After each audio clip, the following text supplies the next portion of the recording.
a very intriguing story, the story of Esther. Esther, in the book of Esther, we find that Esther was a young Jewish woman who became the queen of Medo-Persia.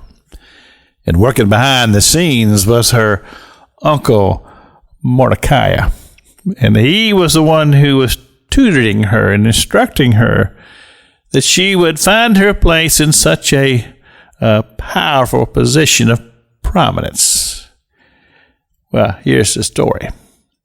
The story is, and Mordecai said these words to Esther when it was discovered that there was a plot to have the Jews eliminated.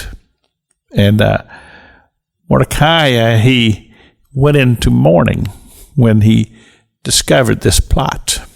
And sackcloth and ashes, the scripture says. Well, when Queen Esther heard about the antics of her uncle, she sent raiment to him and said, "Please put on these raiments and get out of these mourning clothes." But he refused. And he sent a message to Esther.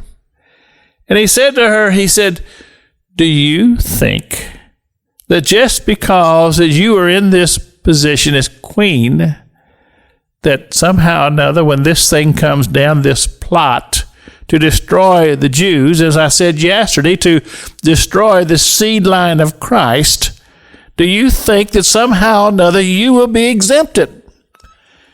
And he said, "Not so." And then he said this to her.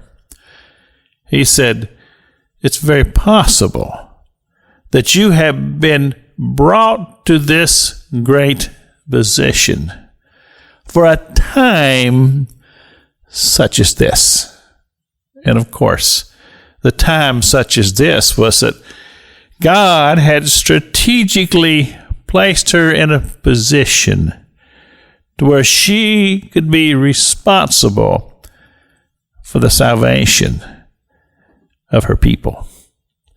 We see, this is why I say it's such an intriguing story. Because as I told you yesterday, there's two things you need to know in order to be able to understand the book of Esther. One is that the theme of the Bible is the redemption of man, and the story and the plot of Satan to destroy the seed line of Christ. Satan, the enemy of God. Well, this story also surrounds a man by the name of Haman. Haman was an Amalekite.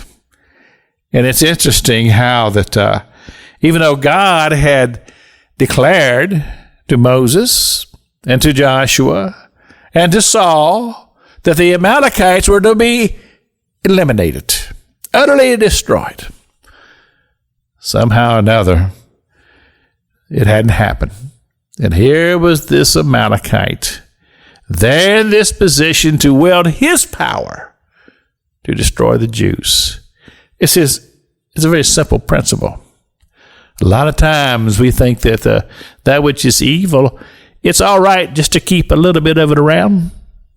But unfortunately, it will also rise up to be that which is the power of destruction. This is Pastor Jack King with the gospel on the radio broadcast.